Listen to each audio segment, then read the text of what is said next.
got the truth? Is it you, is it you, is it you? Who got the truth now? Is it you, is it you, is it you? Sit me down, say it straight. Another story on the way. Who got the truth? Welcome back to episode 9 of Acquired, the show where we talk about technology acquisitions that actually went well. I'm Ben Gilbert. I'm David Rosenthal. And we are your hosts. This week, we're going to be covering an older acquisition, but following a theme from our last episode in productivity software. We're going to be covering what became the eventual suite known as Google Drive, Google Docs, Google Sheets, and is it Google Presentations? Google Slides. I think it started as presentations. Yeah, and then it was presentations, spreadsheets, and docs. The product of many names. Yes. And we'll go through, there were a whole ton of companies that actually contributed to this. David will go through the acquisition history and facts, but largely focused around Writely, which eventually became Google Docs. Yes. A reminder that if you enjoy the show, leave us a review on iTunes. We would love any feedback. Or you can hit us up on Twitter at AcquiredFM. All right, listeners. Now is a great time to talk about a new partner of ours here on Acquired, Legora, the agentic operating system that is redefining how the world's best legal teams work. Yep, it's sort of obvious that AI is going to completely change the legal industry. I bet most of you listening have dropped a contract into some sort of AI chatbot out there. Legora took that insight and asked the question, what if you really built something with that power from the ground up for the legal industry? So the founders did exactly what great founders do, operate with obsessive customer focus. They embedded inside a massive law firm for months. They sat with the lawyers just watching how the work really gets done. And that's how you get features that customers love, like Tabular Review, where you drop in a folder of hundreds of contracts and it pulls every key term into a grid a lawyer can actually work with. Legora's bet here is interesting. Since it lets each lawyer handle more complexity, any given person can increase the quality of their work and do higher value work. And this means that the pie can grow even as each individual task takes less time. And they recently launched Legora Agent, offering greater intelligence and performance. The agent lets lawyers set an objective. Then it can handle the planning and the execution and delivery of the final product. Legal teams get to maintain full control and transparency since they're still involved where judgment is required. And Legora works where you already work. You can use it within Microsoft Word while redlining or drafting.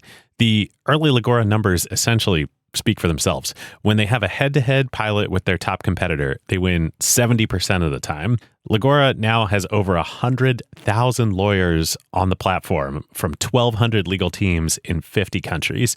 And crazily, they went from 1 million to 100 million in ARR in about 18 months. Truly insane numbers. And that is the real test. Plenty of things demo well, but the question is whether a busy associate actually reaches for it during crunch time, or whether a partner trusts it before going into a conversation with a major client. If your legal team wants to check it out, whether you're a law firm or you're in-house at a company, you can learn more at legora.com/acquired and just tell them that Ben and David sent you. Now let's dive into the show. David, you want to do acquisition history and facts? As always, Ben. So, dear listeners, let's transport back in time to the mid-2000s. Web 2.0 era is in full swing. Ajax, the browser technology that enabled live dynamic updating of websites, had just come out, and a group of technologists from Intuit had decided to start a little crew to dabble in what they could do with Ajax. And so they founded a company that they called Upstartle. I love that name. So bubble. So Web 2.0. And they ran through a couple projects and landed on a product that they called Writely. And it was collaborative document editing in the cloud. I don't know if they called it that at the time. Yeah, which now seems so table stakes. Absolutely. Founded by Sam Schillace, Claudia Carpenter, and Steve Newman. And they worked on it for a couple years. It was in beta. They had a few thousand users. And then in March 2006, Google announces that they had acquired the company for an undisclosed amount, rumored in the $10 million range.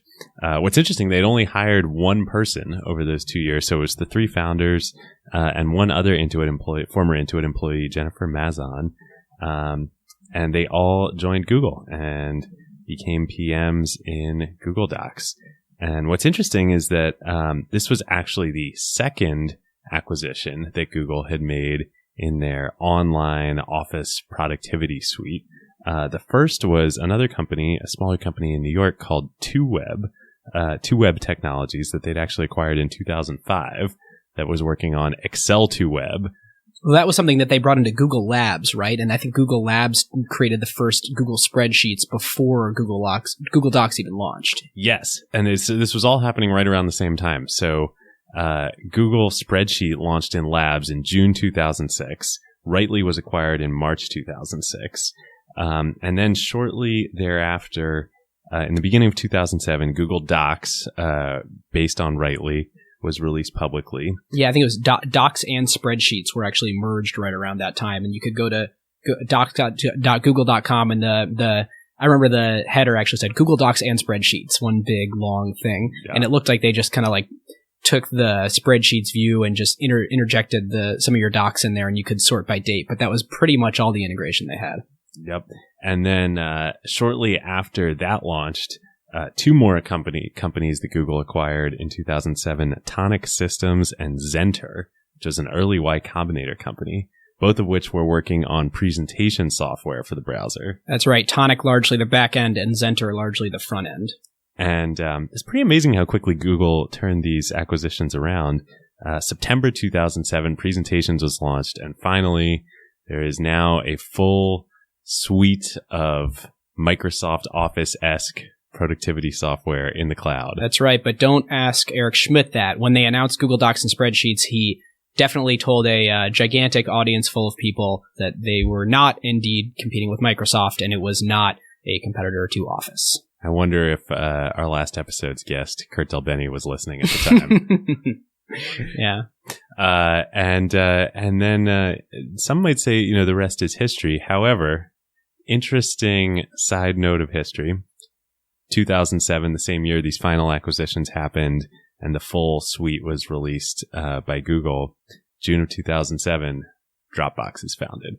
Yeah. And that's interesting. I mean, you look at the bet that Google's making here. I mean, this happens so fast. This all happens within a year and a half span. And all of a sudden they have a full kind of suite here. And they definitely went through and made very strategic acquisitions here, but built a lot of it in-house. I think what they acquired was super bare bones in each of these applications, all pretty inexpensive. I mean, these are all rumored approximate $10 million acquisitions. Last episode we were talking with Kurt Delbenny and we were looking at what Microsoft paid for Acompli and Wunderlist and Sunrise. That, totals somewhere around $500 million.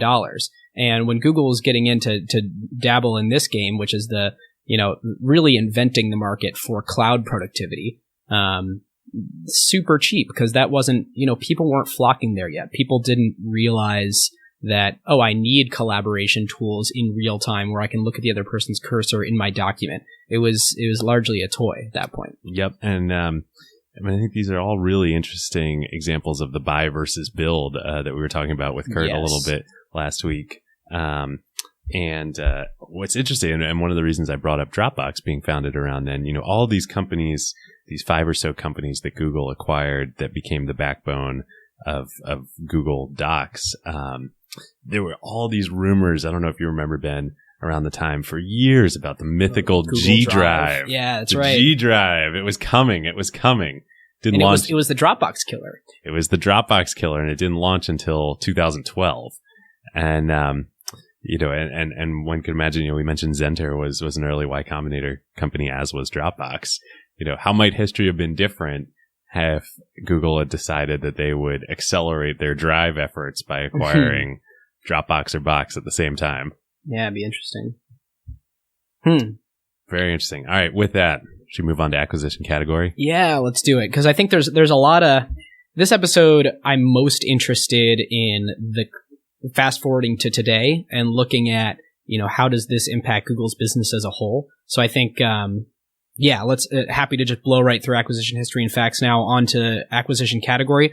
To me, technology. I think all these acquisitions, primarily, rightly, were these kind of experimental Ajax apps, and everybody was seeing what they could do with Ajax at the time. Google Maps, I remember, was a very flashy demo example of that. And, I think there were a few different people later on, Etherpad, but a few different companies playing around with collaborative editing. And I think Content Editable was the new hottest thing in browser technology that they took advantage of.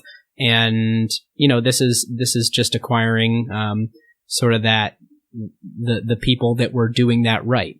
And so I think, technology and a people acquisition, knowing that there was a lot of technology to build in-house to really turn it into a product that was marketable. Yep.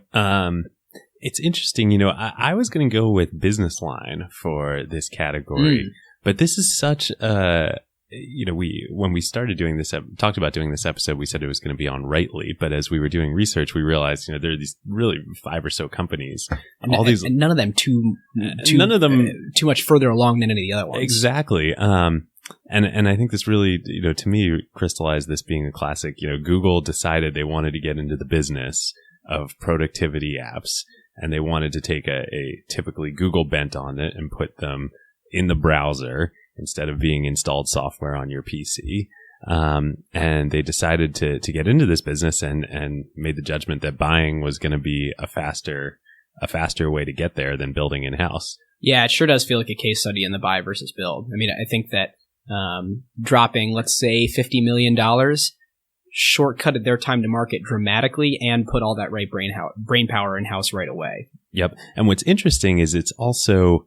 I think in blending a little bit kind of the tech themes here, but, and I don't know what Google thought at the time in terms of their strategy, but as the battleground for productivity software has really evolved from, at that time it was Word and Excel and PowerPoint installed on your computer to now it's this whole suite of, not just those applications, but also your email, also your cloud services as an organization. I mean, what do your, not only the third-party software you're running, which is your email, which is your word processing, which is your spreadsheets, but also your internal company apps that you're running on, whether that's AWS or Google Cloud Engine or Microsoft Azure, as that's really evolved in the last few years. It's almost been this mix within Google that they bought the traditional productivity software, but the email piece with Gmail and the cloud piece, which we can argue, about how much success they've had there relative to Amazon, they built in-house. Interesting. All right, listeners, now is a great time to tell you about a longtime friend of the show, Vanta. AI has scrambled the whole security picture. It used to be that you proved that you were secure once a year, an audit or a static PDF, then everyone would nod and you're done. But in an AI-first world, that doesn't hold up anymore. Yep, your risk surface changes every week now. A vendor turns on an AI feature or someone writes in a new model without telling IT, and your posture is different than it was last week, let alone at your last audit. Vanta's own research found that around 70% of companies have this quote-unquote shadow AI running with no security review at all. Right. And that's where Vanta comes in. They're the leading agentic trust platform, meaning they've built the thing that closes the gap. And the way that they close that gap is Vanta Agent. Think of it as a GRC engineer, that's governance, risk, and compliance, except that it's software and it doesn't sleep. It finds the issues, drafts the fixes, and cuts the time that you'd spend on vendor assessments in half. In half! Which is exactly why more than 16,000 companies today run on Vanta. Companies like Ramp, Cursor, and Snowflake all stay audit ready and catch the risks that crop up between audits across every vendor, every AI tool, the whole environment. And that's the real value. Trust has to be continuous now, which is why Vanta automates your security, your compliance, and the work to earn and prove trust. We're huge fans of Vanta over here, and literally hundreds of acquired listeners have become Vanta customers at their companies over the years. So you can get $1,000 off Vanta at vanta.com/acquired. That's VANTA.com/acquired for $1,000 off. And just tell them that Ben and David sent you. So there's the question now of, before we get into what would have happened otherwise, David, do you think that Google should have gotten into productivity at all? Like, let's zoom out, look at Google as a business. It's an advertising business primarily driven by AdWords, and you search and people click and Google gets a cut. And, that has always been their cash cow, and for the foreseeable future, looks to be the largest source of their revenue. Working backwards from that, you either have to believe that that is at some point not going to become their largest stream of revenue, or that that's going to rely on some data or some asset provided by, it could be customers, by the productivity applications. Does it make sense for them to be in the productivity game at all? Yeah, it's a good question. My sense is that Google for a long time has been looking for that what's next. Yeah, I mean, in fact, their revenues now are reported, since they're Alphabet now, we should be saying Alphabet. Alphabet's revenues now are reported as Google and other bets. Like, they're so fascinated with this what's the next, widget, that they've restructured their entire company, their reporting scheme, and their leadership structure around it.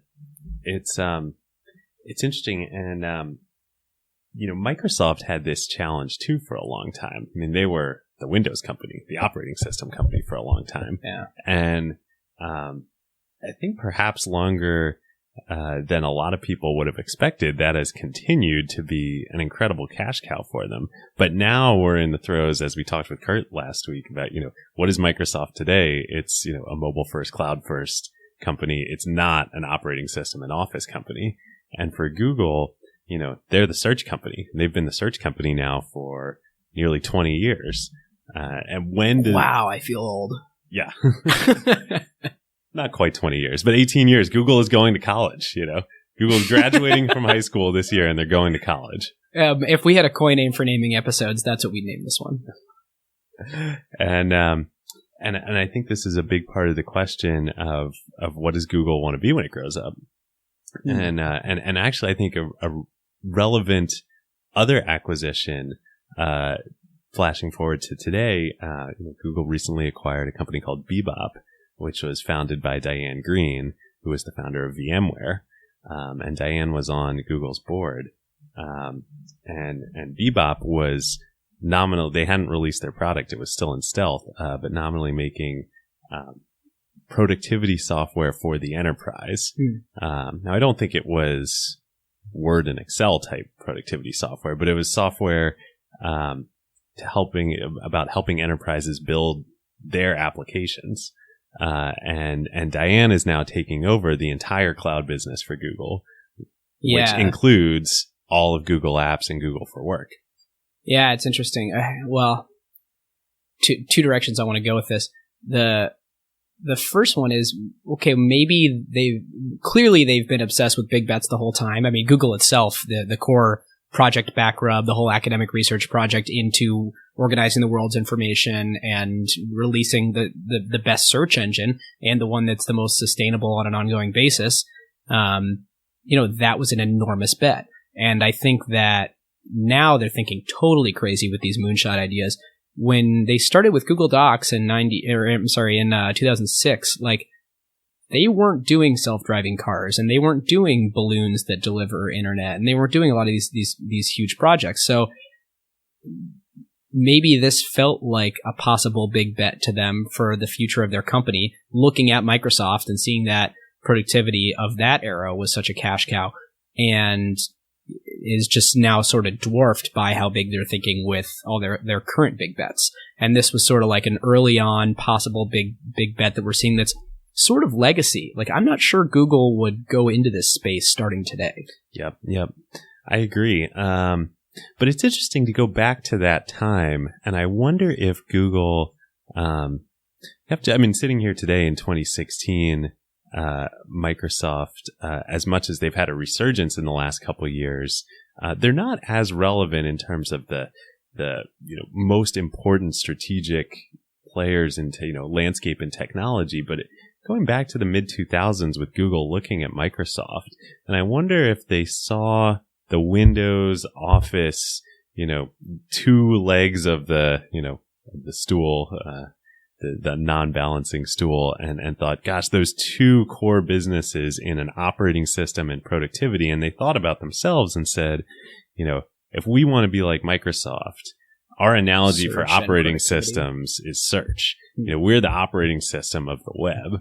What is the productivity on the web? And when you think about when they started Google Docs, that was what it was and still is to a large extent to this day. Yeah, it makes total sense in that context. And I think that, if we're looking at this like 3 to 5 years ago rather than looking at it today, I'd be sitting here preaching or I guess singing the praises of Google as this is one of the most classic examples ever of low-end disruption. I mean, you have the big thing that the enterprise people are buying with these companies that need every single last feature of Office, even though any given person only uses 5% of it.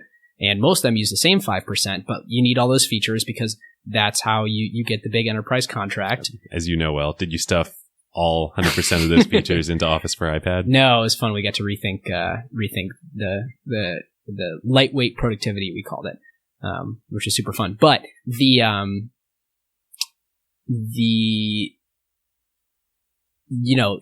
low-end disruption, you get this new person that comes along, Google in this case, with Google Docs. Everything's a total toy. It doesn't have any of the features that the enterprise need. They're giving it away for free. But like at the end of the day, there's so many people that look at that real-time collaboration available on the web, cloud storage as like, wait, this is way more important to me than all those old things that colloquially everyone believed were necessary. And I think the difference of where we're sitting today from a few years ago is I don't think it fulfilled its low-end disruption promise of unseating the incumbent. I mean, I was all braced and ready for Office to become less relevant and Google Docs to be the future and them to slowly add on the rich feature set that people would call the new incumbent. Yeah. But, well, so let me ask you, I'm curious. You guys started Pioneer Square Labs in 2015. Uh-huh. Do you have on either your computers or via Office 365 Word, Excel, and PowerPoint? We do because of BizSpark. BizSpark is the Microsoft program that makes a lot of their software available for free to startups. Interesting. If you didn't have that, would you pay for those? Would you use just Google Docs? At least a couple of us would, just because any of our legal documents are going to be changed in Word, and that needs to be have perfect rendering. There are definitely still industries that require high fidelity, perfect rendering of documents. Yep. But anything that I open that when I'm writing like a quick feature spec or like a one pager on an idea or a welcome document that we're going to send out to new users of our application or anything like that, it's all Google Docs. So, I mean, really, I'd say like anything that I start from scratch these days is Google Docs. It's Google Docs. The other direction that I wanted to go with that is when we were talking with Kurt last week, and something that's become completely obvious with Amazon's earnings breaking out AWS, that Azure is very much the future for Microsoft. AWS is already as profitable as an independent business as their entire e-commerce business is in a much shorter time period. For Amazon. Sorry. Microsoft wishes it were part of Microsoft. Well, yeah. So Microsoft with Azure, Amazon with AWS. A lot of interesting news in the last couple of weeks with Google and Google Cloud Platform. I think there was some news that Apple was moving there. It's actually been a tremendous amount of news in the last couple of weeks. Apple developing their own internal cloud or their own cloud hardware. Apple developing their own hardware to put in their own data centers and run their own cloud infrastructure. Yep. Dropbox doing the same thing. Yep. But I guess where I'm going with this is, in these cloud services, you kind of have these three layers: infrastructure as a service, platform as a service, and then software as a service. Each of these three players, Microsoft, Amazon, and Google, have all the layers of the stack. They started in different places. Amazon kind of with infrastructure, Microsoft with all the way up with software, and Google with originally Google App Engine with platform as a service. Yep. Do you think that as all of these businesses are betting on that being the cash cow of the future, do all of them need all of the layers? Or would Google be fine without productivity software and the software as a service It's layer? interesting. This gets a little bit into, maybe I'll just jump into it, my sort of tech theme. As we've been describing, all of Google's strategic decisions around this business probably made perfect sense to them when they made them in the mid-2000s and even up until a few years ago. But the landscape has changed. And the battleground has changed for what productivity is. And that's why I brought up, why you brought this up now and why I was mentioning earlier the sort of cloud and the infrastructure layer. And I think, Ben, the answer to your question is no. And I think one need look no farther than AWS to see that. I mean, AWS started as infrastructure. That's what they do. And of course, they've moved up the stack and added other things, but they aren't offering email. I think there is some Amazon email, but like nobody uses it. Not as serious, And yet they're still, at least in, inning number, maybe we're in inning number 2 of the cloud now. They're pretty far and away, the leader. And it's interesting to think about, like, what could Google have done rather than copying the Microsoft strategy in the mid-2000s of, okay, we've got the quote-unquote operating system, now we're going to do productivity. What if they had instead fought Amazon more directly at that point on the infrastructure layer, or gone with another aspect entirely?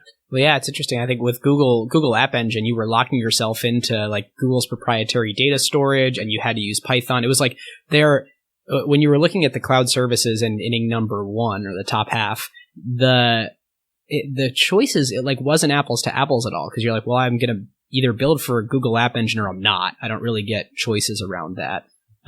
Or Amazon, it looks like, gives me just one level of abstraction above running my own server, which I think is what I want. Yeah. And like, it was interesting how those two companies made enormously different bets there, and Amazon won And you out. look at the diversity of companies and enterprises and workloads that have adopted Amazon over the past few years. And you mentioned Dropbox moving off of Amazon, but for the longest time, Dropbox, Amazon kind of won the first round of this fight across productivity because everybody used AWS. Dropbox paid the Amazon tax. There's a great Stratechery article, which, as our listeners know, we are both big fans of Ben Thompson. But his article last week on the Amazon tax is just fantastic. Yeah. Yeah. And I before we move off this point, I want to revisit when I say that the low end disruption machine sort of failed. Obviously, people use Google Docs all over the place. We even talked about how it's my go-to. For the longest time. But it hasn't become a great business for Google. No, that's the thing. Like there's been stagnation in Google, the adoption of Google apps in the enterprise, in a way that if they were really displacing the incumbent, disrupting the incumbent, the world would have moved to whatever their new set of features and new sort of market they were creating. The world would have needed those things. And that's not necessarily true from a monetization perspective. Yep. And instead, actually, to bring back to our last episode, what you've seen happen is this resurgence of Microsoft, of the original winner in this space, with granted some expensive acquisitions that they've made, as we discussed last week, $500 million or so in total. But Office 365 and now, Outlook, and Outlook Mobile, through Acompli are winning huge share. Yep. There's I gotta find this real quick. There was an interesting, point made. Here we go. About a year and a half ago, Google Apps had double the market share of Microsoft's cloud offering, according to a research report by BitGlass. It was 16% versus 8%, then a whole bunch of people still using on-premise productivity and email software. More recently, about 6 months ago, Office 365 had jumped ahead of Google Apps, 25% versus 23%.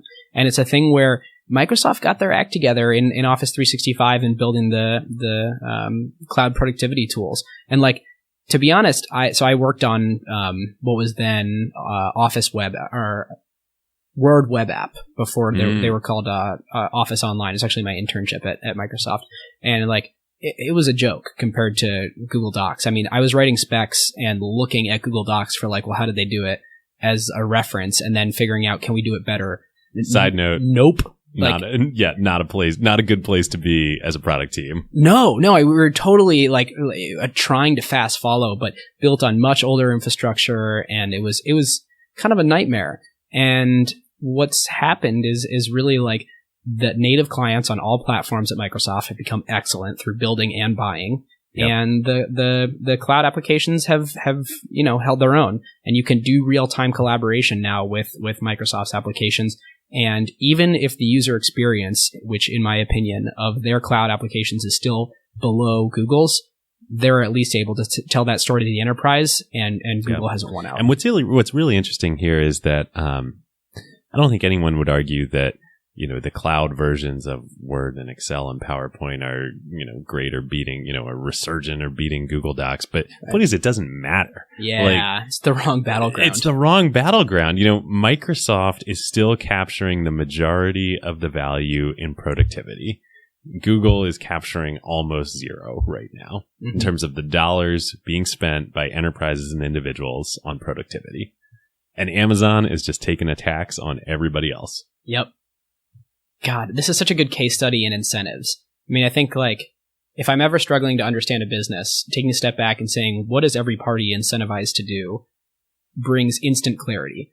Microsoft is a productivity company, operating system productivity company, and operating system broadly defined. That will become something much more cloud oriented.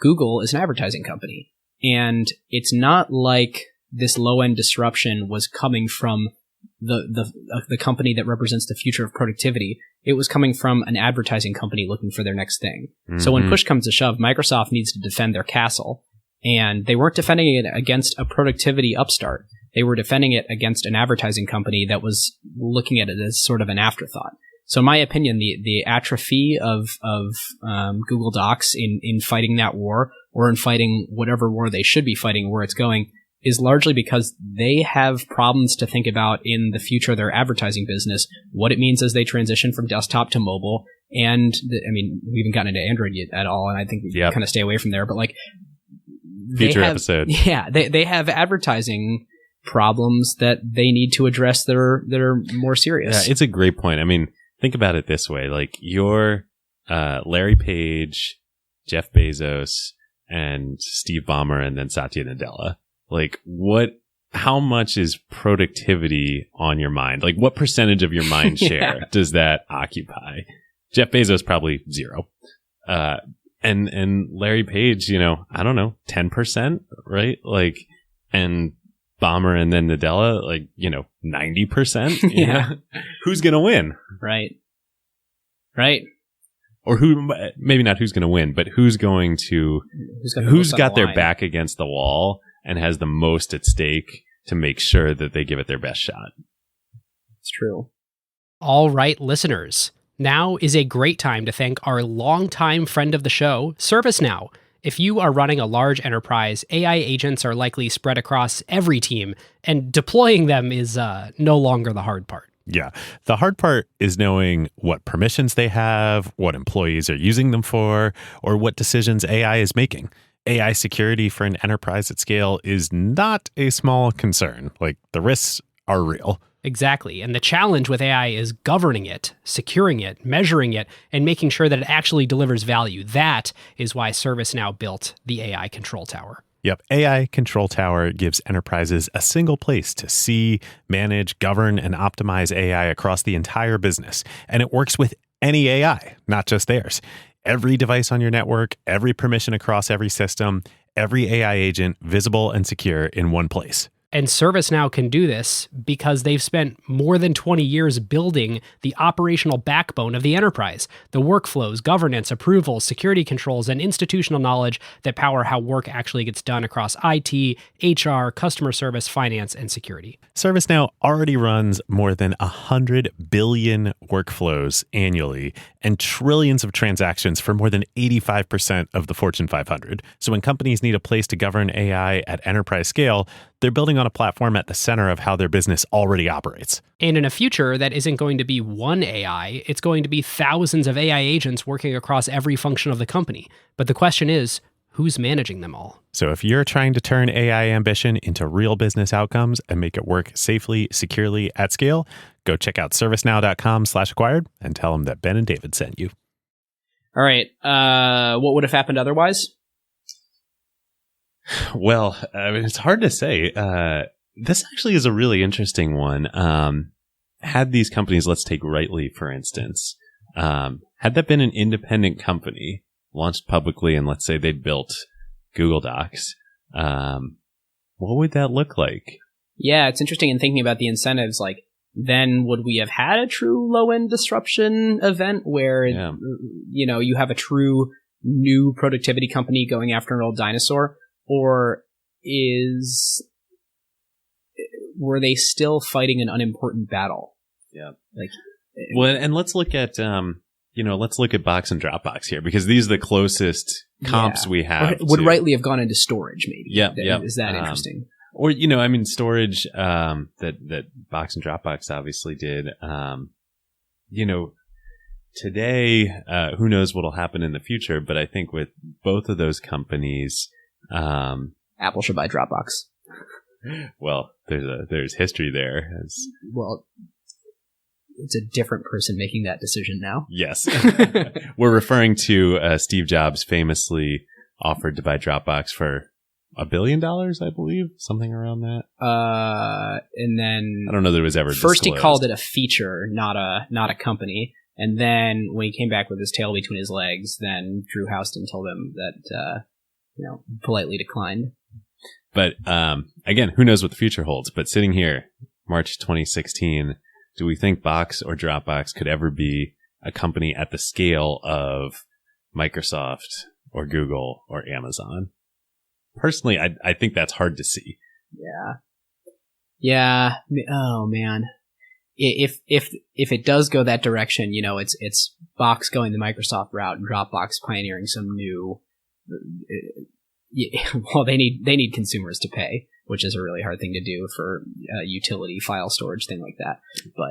But if a mythical Rightly or Upstartle still existed, would that be more of a contender than a storage focused company? Yeah, perhaps what happens is Dropbox buys Upstartle. And then you have a true, the Microsoft equivalent of OneDrive and Word Online. Yep. And that is sort of the productivity stack.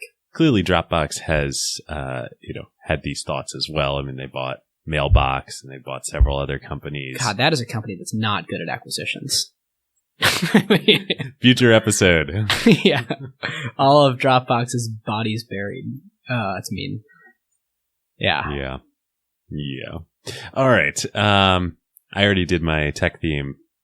When you want to talk about, Ben? I'd written down that I wanted to draw the parallel to classic low-end disruption. So I think we beat that one pretty good. All right. Should we do conclusion? Yeah. And then we've got one more section that we're adding on. Yes. We'll get to that in a minute. Yeah. Stay tuned. So I gave YouTube a C, and that's become a money pit for Google, at least to, I think it's a relatively break-even business, but God, is that thing expensive to run. Yep. This, not terribly expensive to run, not terribly expensive to buy. Probably expensive from a manpower perspective. Like it probably just takes a lot of engineers to keep this thing going and develop it, but Google does make money on. So I think the business unit of Google Apps for Business is self-sustaining. You know, I'm going to also give it a C, but more because I think it is a distraction for Google, and less because I think it's not expensive in terms of dollars. I think it's expensive in terms of opportunity cost of attention. Yeah.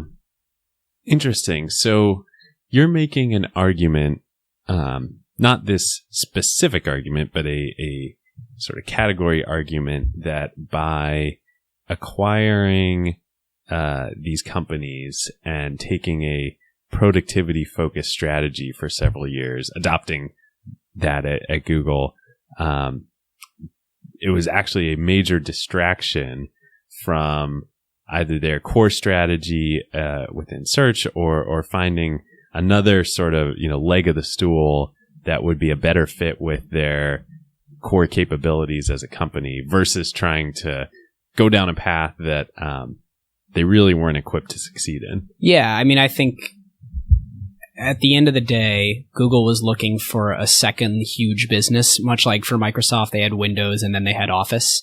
And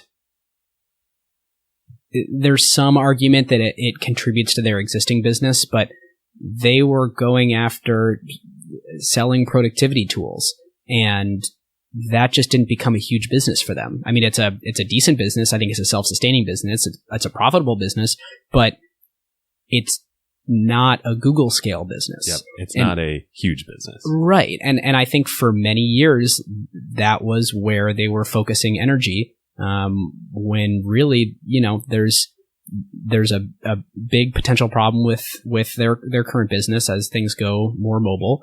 And now they're looking at all these other moonshot opportunities. And I think for a long time, they thought productivity could be a second huge business for them. Yeah.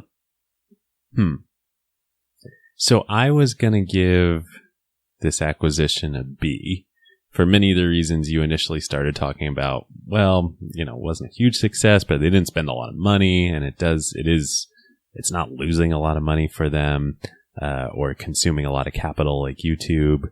But I think I'm convinced by your argument, because for technology companies where you operate in this, battlefield every day where there's this huge fog of war and it's very, uncertainty is a way of life. The sort of one resource that you have that's most important for startups and big companies alike, even Apple and Google and Microsoft and Amazon, is your focus.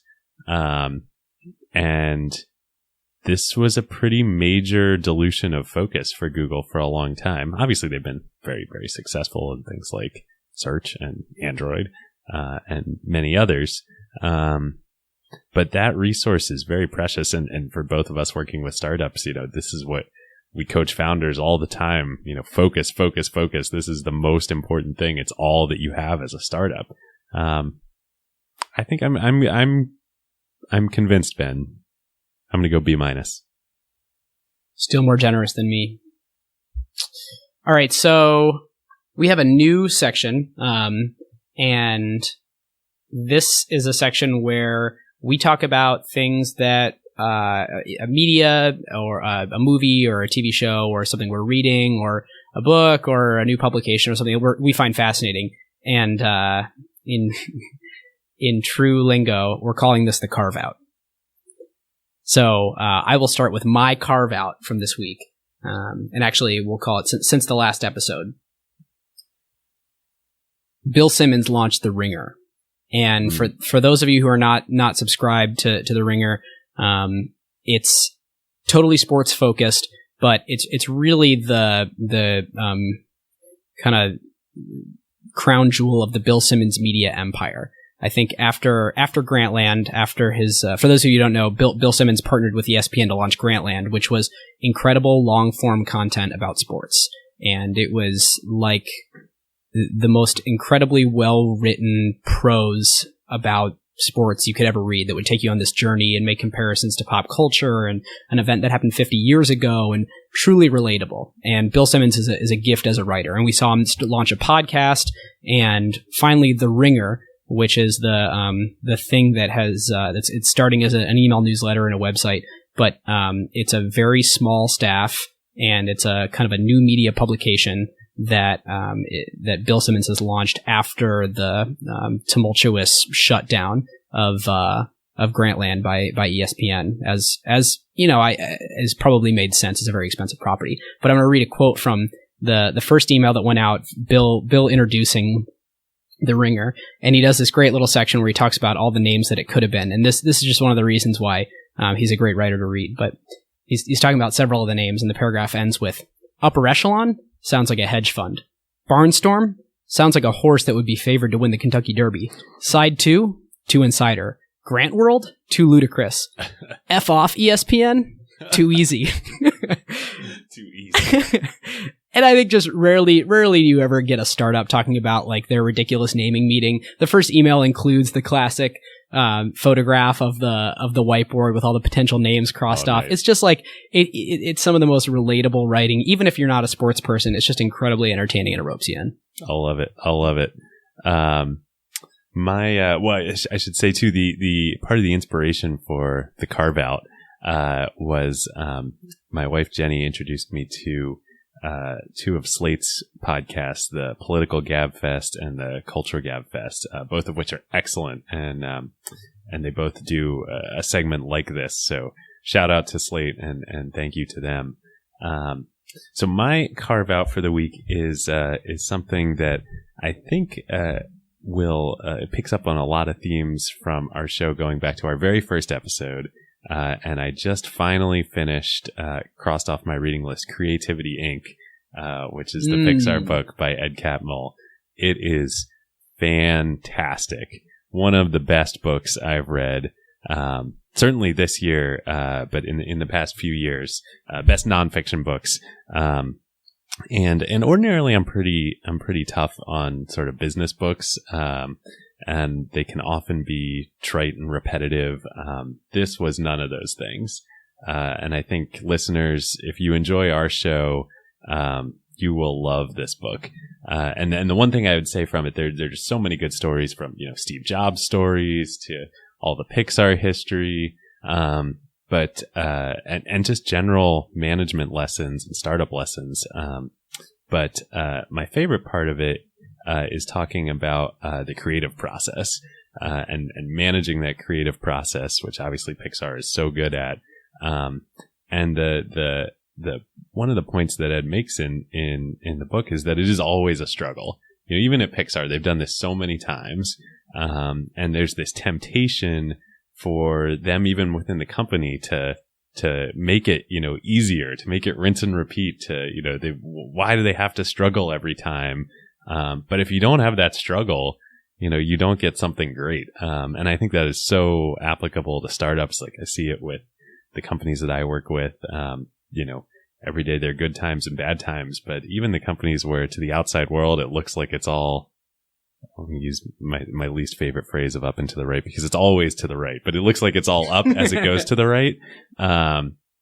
Inside, like, it's up and down every single day. And there are periods of just huge existential challenges. And one of the book talks about, like, every Pixar film, and every Disney film, since the acquisition has just had, if you don't have this crisis, it's very hard to make something great.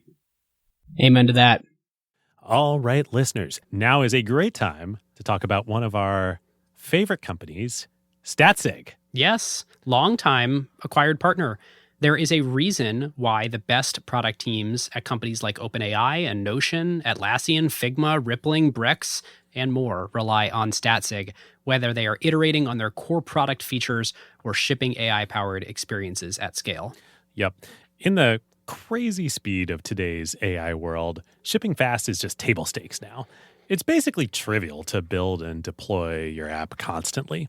The real advantage is how quickly you learn what changes actually created value for customers, and how fast you can use that signal to guide what you ship next. Whether it's a feature tweak, a pricing change, a performance improvement, or an AI update like a model change or prompt adjustment, they're not relying on instinct. They're measuring what actually moved engagement, retention, and ultimately revenue. And as more teams build with AI, that learning loop becomes even more important. Building with LLMs introduces non-determinism into your product experience. The same input doesn't always produce the same output, and behavior can shift in subtle ways in real-world use. So doing offline evals will give you part of the picture, but you can really only understand the impact once your product is live with real users, and then you can measure how their behavior actually changes. It's very different than the way that you would ship features in a pre-AI world where you knew exactly what the software was going to do in production. Yeah, exactly. So this is where StatSig comes in. It brings experimentation, feature flags, and product analytics into one unified system so teams can ship safely, test rigorously, and directly link what they changed to how users actually behaved. The result is a tighter feedback loop and learning that compounds over time, so you don't just ship more, you ship better. So if you want to make learning your competitive advantage, whether you're building new AI experiences or just evolving your existing core product, go to statsig.com/acquired to get started. Listeners, we'll leave you here. Thanks for tuning in this week. Visit us on iTunes, write a review if you like the show, tell your friends, and see you next time. Who got the truth? Is it you? Is it you? Is it you? Who got the truth now?